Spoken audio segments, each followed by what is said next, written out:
and welcome to the WhatCulture Wrestling Roundtable Podcast. I'm Adam Wilborn from WhatCulture, joined by the Dudley boys of WhatCulture, Michael Hamflett and Michael Sidgwick, to discuss all the big wrestling talking points of the week. But before we begin, if you're a fan of this sort of thing, make sure you subscribe to WhatCulture Wrestling, or one word, on iTunes or Spotify for daily podcasts. We review Raw, SmackDown, pay-per-views, we have interviews, we have more of these roundtable discussions, and we have a roundup of the week, complete with a bloody good quiz, of course, on WrestleCulture. Gents, lots to discuss this week. I'm going to start by talking about something that happened at Crown Jewel and then was sort of followed up on SmackDown Live this week.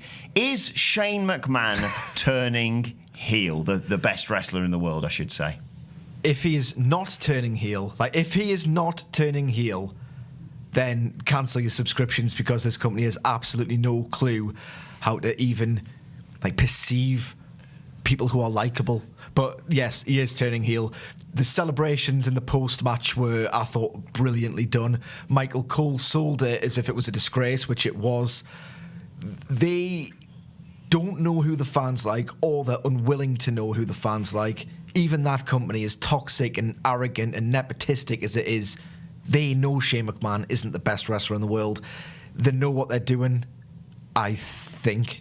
I felt like I could visualise Vince McMahon's physical direction behind how Shane McMahon celebrated the World Cup. Like, Shane skips like an irritating little turd as a babyface, but that was a whole different kind of irritating skip. The way he ran around the ring, the way that he then sort of looked down the lens and said, "This is for SmackDown. This is for SmackDown." I felt Vince McMahon's direction he behind knows his how performance. to irritate the life out of you. He knows how to do that. He loved James Ellsworth. He loves Leo Rush. If nothing else, in 2018, Vince McMahon knows how to get under the skin. He boils of his piss, audience. doesn't he? You know what? He boils it. What that reminded me of, that when I saw him do that run and celebrate along with the front row and let them touch the trophy and what have you, the instant thing it cast my mind back to, which is one of the reasons why I wanted to ask you about this, as well as what happened on SmackDown Live, is when The Rock was deciding to go between WWF and the Alliance, and The Rock rock-bottomed Vince, and before he rock-bottomed Shane did a lap of the ring going, yeah, in your face, he's going to join the Alliance sort of thing, and then did the cocky handshake thing. We all know what happened after that. That's one of the main reasons why I thought of that. Yeah, it wasn't I'm excited and people should be excited for me. It is I'm the boss's son and I've just been crowned. Doing that. Yeah. He's just doing that. It reminded me of when they directed Daniel Bryan to turn up the yes, because they knew it was turning him heel. He was there, this guy, he was doing yes, we were supposed to be oh, look, the little guy's won the title. And what Vince saw was this little irritant. He saw a nugget, which is a word he's put on television before. Yes, that's going to irritate all the audience. And until Sheamus popped him in 18 seconds, it did. Now, one of the other reasons why I said this is what happened on SmackDown Live this week. He was booed in Manchester, having been announced as the best wrestler in the world. Good stuff, man. It is, isn't it? He was, to be fair, quite humble on SmackDown Live. He said, "Look, this isn't all about me, guys. There's some other wrestlers on SmackDown Live as well." But he's been added to the Survivor Series team. What a shock. The only thing... He's so busy every November all of a sudden. It's the weird. only thing that The Miz and Daniel Bryan have ever agreed on, I think, is, hey, if we're going to win this Survivor Series, we need Shane McMahon on our team. This made me a little bit sick. This made me doubt it, because how can they possibly script that? The one unifying thing between these two polar opposites who couldn't be more antithetical to each other if they tried. Shane McMahon. I think what's funny about this is that he's been keyed as the best in the world on the graphic. They're giving him this trophy. It's all a bit of a nudge and a wink to the audience, isn't it? Well, we know he's not the best. But then at this time of year, every year, WWE earnestly tell you he is the best. This is true. 2 years ago, Daniel Bryan was given the job of picking the best possible SmackDown team. He walked around with a clipboard like a total goober. And at the end of the night, he came out and said, "There's one guy.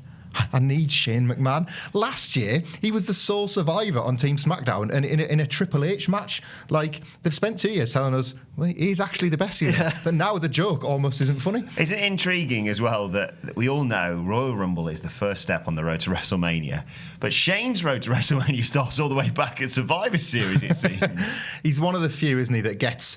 we've talked about this in your desperation for The Miz and Daniel Bryan to be this big WrestleMania match. He's one of the few that goes on the WrestleMania chalkboard quite early.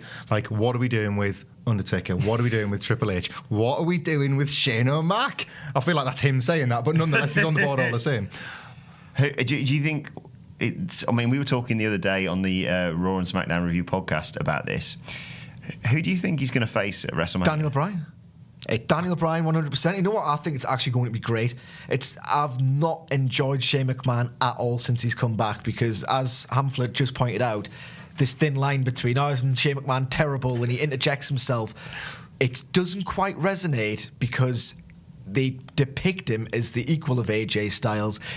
When he interjected himself in the final of the World Cup, said, I've got this. That was meant to be a heel move, but it's not at all dissimilar to what he's actually done in the past. So it's not really a turn. It's just like a slight step over the line. So how do you see this playing out as they head towards WrestleMania, if that is the case, and we believe he's turning heel? I think gradually the storyline is that he's going to believe his own hype and he's going to lean into it, he's going to reflect that, and he was such a good heel in the Attitude Era, Shane McMahon, which is one of the reasons, again, why I have not enjoyed this face run since 2016. He was great at being this little pissant who was entitled. I've got lapsed fans, mate, that still text me with, which way did he go? Which way? Because of how irritating he was to the Big Show. You were waiting for him to see him get his come up and getting slapped around like this little billionaire's kid that he was. This is the Shane McMahon I really, really, really want to see. And more to the point, I really want to see Daniel Bryan just kick the bejesus out of him. I think WWE have belatedly realised after WrestleMania 34 his hero stuff did not get a reception in Daniel Bryan's return match, and I think maybe that worried the gears in the mind a little bit, and now they're going to lean into the fact that people do not like him. People are prepared to dislike him. Like, I like to pretend I'm not a fat mark, but I am a fat mark. And when they'd said the best in the world 20 times on Crown Jewel, and all of a sudden the Miz was injured, my head went to CM Punk. I couldn't not make it go there. On a show where we're watching millions of dollars get spent to bring one guy out of retirement that you never thought possible, the seed is then planted that, like, this is either to lure him or troll him, and it could feasibly be both because this is WWE and CM Punk. So why not cling on to that dream? I was going to say that because when I was talking about what could happen with the World Cup prior to what did happen, I was saying Randy Orton wins. He continues this thing about his legacy and being the best in the world. And then you have CM Punk, if it is ever going to happen, face him at WrestleMania. Could you replace Randy Orton with Shane McMahon in that scenario? WWE could 100 times over. Like, especially because they'd probably book it quite cathartically for Punk and his fans. They'd see Shane McMahon being the system that Punk hates. So they'd use Shane as the vehicle of WWE because he's not allowed to physically assault Stephanie, and there's no chance of him physically assaulting Triple H. So Shane McMahon becomes the perfect person for Punk to take his and the fans' frustrations with WWE out on. Well, let us know your thoughts on that in the comment section, or you can tweet us at WhatCultureWWE.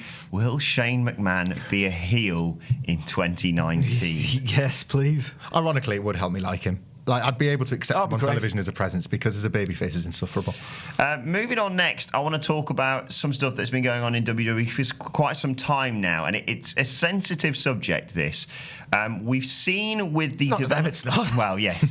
We've seen with the development of the Seth and Dean storyline, they keep harking back. And I get that this was arguably the catalyst for Dean's turn. They keep harking back to Roman, his departure because of leukemia, and it arguably worked because it was slightly nuanced on the night when Roman came out, said he was going away, said the leukemia had returned, and Dean turns on Seth. They keep calling back to it when it comes to the Seth and Dean feud, which I'm not a huge fan of. And then this week on Raw, we had Natalya wearing Jim Neidhart's sunglasses, allegedly, to the ring, which were then snapped by Ruby Riott as a point of making her break down. That match ended in a no contest. You know, what will the Riott Squad do? They've done that. They've used ketchup. Oh, what are they like? So I want to know, did WWE just prove that cheap heat doesn't work in 2018? Because neither of those storylines have really benefited from either of those things. I think that's precisely the barometer we need to discuss here. How is it being received? It's been a years-long debate about cheap heat. People who... And maybe we're watching the wrong thing. Maybe we are watching the wrong thing if we want something to be tasteful. But definitely watching the wrong thing if we want something to be tasteful. But you can measure something disgusting, like the cheap heat stuff that they've done in the past, in whether or not it drives you to watch the television. And I think this week... And the previous weeks have proved beyond a shadow of a doubt that this stuff is just rancid and belongs squarely in the past. I mean, if you look at these following words in isolation, Dean Ambrose is turning heel because his best friend has got leukemia, right? Ruby Riott just made fun of Natalia's dead dad, right? Those things sound despicable. They sound like it could drive an emotional reaction out of everybody, because both those things horrifically are constants in people's lives, especially when you get older. Now, Dean Ambrose should be the biggest heel in wrestling for me. If they're gonna plummet to the depths to have him use this or to lean on this kind of real life stuff, he should be way, way more hated than he actually is.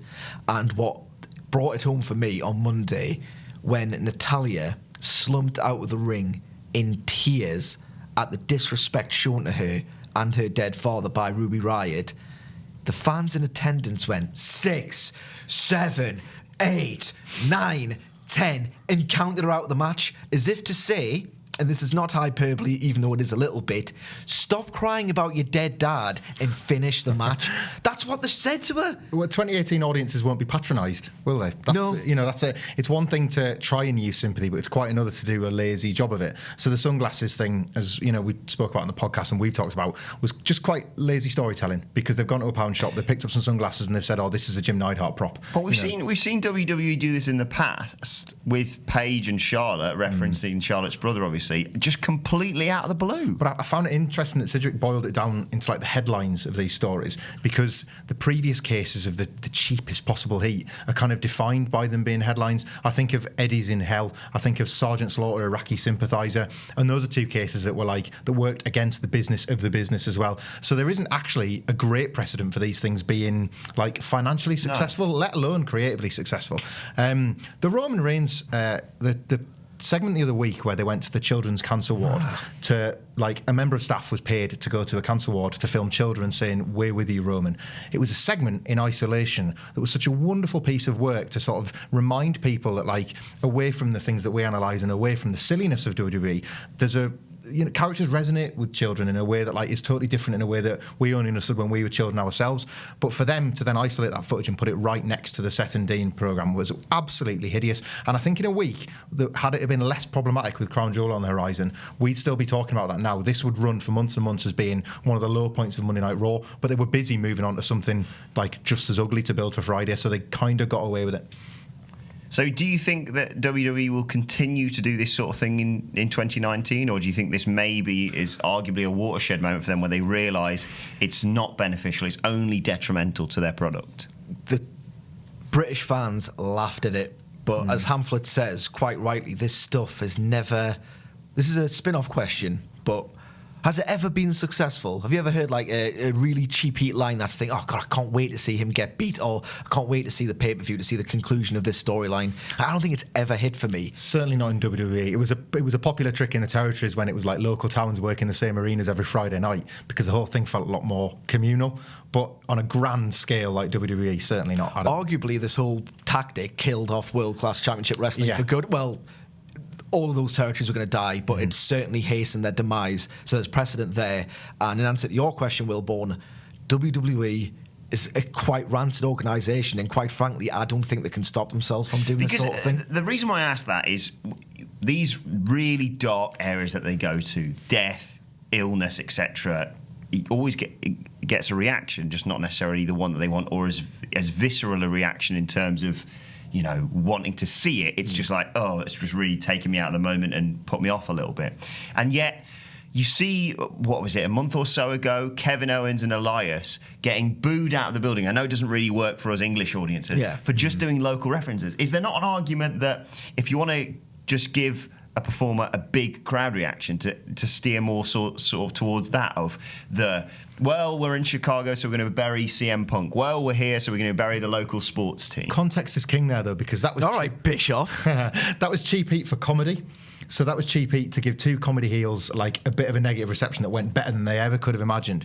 This Dean and Seth one in particular is the opening chapter of a story that theoretically could be a WrestleMania main event, and it's the worst possible way. As you say, it's siphoning off the heat from this because people genuinely are kind of all too reminded of the very real situation happening away from the fiction, and that those things are they're poles apart that you can't then pull it back together and try and tell a wrestling storyline off it. And if this is something I want to try and sell WrestleMania on or put a title in the middle of, this is the worst way to kick this story off. When, especially with Dean Ambrose and Seth Rollins, they had a million other things they could have, or a million other threads they could have pulled out. If you want to do the local sports team stuff, it's only going to get local sports team heat. It's not designed to kind of like talk you into the arena for a big pay-per-view main event. It's really fascinating, I find this, and I'd love to know people's thoughts on this. So let us know in the comments section and tweeting us at WhatCultureWWE, because it is a well WWE goes to quite regularly, I think it's fair to say. Basically, they do it whenever this kind of... I was shocked that they didn't do it with Natalia in the first place. Absolutely shocked, but guess it means that at Greatest Royal Rumble 2... in April 2019, there's going to be some Khashoggi references. Just wait a little bit and then do whatever you want, is the moral of the story here. Anyway, I would not rule it out. Let's move on to our final question of the day, which relates to a man who had an intriguing episode of Monday Night Raw. He came out after losing at Crown Jewel, of course, losing to Dolph Ziggler in the first round, in fact. He came out, he was campaigning to be Raw Survivor Series men's team captain. Kurt Angle wanted this match against Baron Corbin. Baron Corbin hightailed it out of the arena and replaced himself with the one guy WWE seem to really know how to book at the moment in Drew McIntyre. But I don't want to talk about that. I want to talk about Kurt Angle, because the way they portrayed him at the close of Monday Night Raw is as an old, beaten down, possibly at the end of his career wrestler, which was intriguing. It was great for someone like Drew McIntyre. And it made me think, could this be leading towards something? Now, yes, it could obviously be leading towards a redemption story, a redemption match, a redemption feud, anything like that. But if they do decide to go that way and perhaps build to, let's say, a retirement match at WrestleMania, which, I mean, we've seen Kurt in several matches now, and he's, never expecting him to be the guy that he used to be, but there's elements to where he's protected in a tag match with Ronda, but he can become really exposed in a singles match. So with that in mind, who would you book Kurt Angle against for one last match? Now, this could be to put someone over. This could be to make Kurt look good. Have whatever you want with this match, but who would you do? Well, like the booking of Kurt Angle on Raw had him as the correct booking of a broken down legend, which flies in the face of the last hour we've watched, the last two pay-per-views, watching Triple H and Undertaker pretend to still be in their prime. So it's been really satisfying to watch Kurt Angle sort of embrace this period of his career. Really selfless stuff. Yeah. Like I don't want to see Kurt Angle pretending to be the guy he was in the 2000s, because he's not that guy, and that's all right. Like there's an insecurity amongst wrestlers that kind of puts you off sometimes, and he hasn't got that, and he's clearly able to put guys over. So for me, a guy that he should have put over a decade ago and didn't could now benefit from it in 2019, and that would be Samoa Joe. They had remarkable chemistry in TNA for two guys that you wouldn't necessarily put together. Joe had this great run as a Ring of Honor guy, as a Ring of Honor like sort of super technical world champion. However, like visually, they looked years apart when Joe was the Ring of Honor guy and Kurt Angle was the WWE guy. You put them in TNA, and it turned out to be like the perfect like meeting point for the pair of them. It brought together all the best of them, but Angle always went over Joe. He was kind of like the Triple H to Joe's Randy Orton in a sense in TNA. It was this guy that like just one proper rub would have really helped Samoa Joe, and he never got that rub. Of all the times where Angle could give him back, WrestleMania, Joe's first WrestleMania, like they could even, they've shown that they'll pay for TNA footage now, so you can even build that into the storyline. Like you can have Joe, this guy that's kind of resented not getting these opportunities against guys like Kurt Angle, finally gets one and in the best possible place for it. And the match would deliver something that would be befitting of Kurt Angle's legacy as well. Exactly. I think Samoa Joe could do something harrowing to him and make it look like horrible, but Joe's such a pro that it wouldn't hurt him at all. I struggle with this because I generally don't think you're going to get a better moment other than a diminished return than what Drew McIntyre did on Monday. There was a point where Drew McIntyre sold the hell out of that ankle lock, and I was rolling my eyes thinking, are they going to put another part-timer over here? Ridiculous, but like no. I still believe there was a tiny bit of Kurt Angle, but for me, how definitive that result was, I didn't think there was much left. There's a certain sadness about debating this kind of topic because you just know damn well that no matter how well such a retirement match could work in a vacuum, that these things tend not to erupt in any kind of like character progression or lead anywhere for anyone. So I'm going to agree with you with Samoa Joe. I don't think he needs it, but I don't think anybody else could benefit from it. I don't think he could pluck somebody like... Well, the name I was going to throw out there, and this isn't my pick, but the name people will be going towards because of the debacle that was the whole illegitimate son Jason Jordan storyline, is Chad Gable. Mm-hmm. What do you make of that? He's not my pick, but he's someone that people have drawn comparisons between the two for a long time. And it's difficult to see how you'd structure that as a story between the two of them because they're so similar. I think Chad Gable is just far too likeable. Oh, and sad as it is to say, he's too reduced in status for you to ever imagine that as a WrestleMania singles match. If you can't visualise it, it's tough to craft a story in a few months that makes you visualise it, I think. And that's not a knock on Chad Gable, because I think he's exceptional. But I just feel he's so far down the pecking order at the moment, so far down the list of priorities. I don't think there's enough time to like establish him as somebody that's on Angle's level. At very best, you bring Jason Jordan back if he's still injured, and the pair of them turn on Kurt. And then Kurt's going to take on these guys that look like sort of younger versions of him and thinks he can still take them. And you have Jordan in Gable's corner and you use the family angle. But that feels a bit hokey if you're dealing with something as serious as Kurt's retirement. Theoretically, someone like Bobby Lashley, he's got an amateur wrestling thing. But Bobby Lashley's completely screwed. He's completely knackered. I don't think he's a particularly good fit for WWE, as crazy as that sounds, looking how ripped he is. I generally think someone who you're not wanting to have this define their career, because no one has much of a career in WWE these days. So I'm in agreement with my fellow Dudley boy, Samoa Joe, who doesn't win that often, could just have this in his locker as something to brag about. Maybe this is why this makes so much sense in our heads, because he's proven that he can carry programs virtually by himself. Not to say that Angle couldn't hold court with him on the mic and make these segments entertaining, but Joe's proven he can basically do that by himself. So you could even have them on separate brands if you wanted, and you'd fancy Joe to be able to make this feel massive.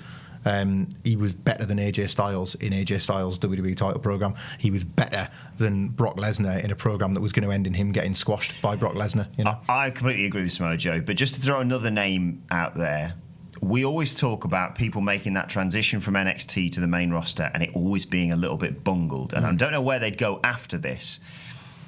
But we were talking about The Undertaker's last match recently, and you brought up a name, and I can't help but feel it would work to help transition him from NXT to the main roster. Where you go after that, as I say, it's hard to do the next match. Yeah. But someone like Tommaso Ciampa, I mean, what a springboard that would be to jump onto the main roster as someone, as we know, who's just a git in NXT, to come in, you know, and just say to Angle, look, I'm going to put you out, you know, take you around the back of the shed and put a bullet in the back of your head sort of thing. I will use this as my elevation to the main roster to take out a legend like that. Could that be feasible? I'm all for something big for Ciampa. And by something big, I don't mean I'll just put him on the post-WrestleMania Raw, have the hardcore crowd there react to him and leave it to everybody else to infer that he's a star and do nothing to promote him as a star.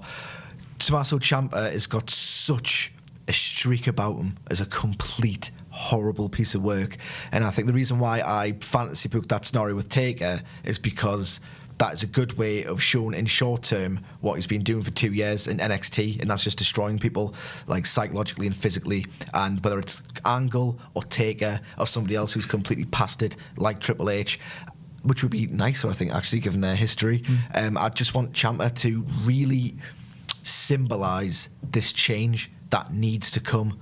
So I think Ciampa's a great shout, yeah. We've yet to see, other than playing a guitar and not being able to work long matches, we've yet to see the formula that NXT guys get over on the main roster. So if, like, comprehensively and comfortably going over a legend in, like, emphatic fashion on a grand stage does it, then why not give that a try? Yeah. It's a thing they haven't tried yet with an NXT call-up. So, you know, I think the Goldberg-Brock is a match from the Survivor Series in 2016 is a good template for how WWE can still do this. Goldberg didn't need loads of establishing, but he needed some, and what a way to do it, and what a bit of bravery that ultimately paid itself off really well. So there is a recent precedent for this being quite a successful formula, and as I say, because it's not one they've tried with an NXT guy, Ciampa's somebody you desperately don't want them to ruin. You don't want him to be the latest on the long list rather than the kind of the exception, you know, the exception that proves the rule. So it'd just be nice if not Angle, that he gets that kind of emphatic start to life on the main roster. So why not, Kurt?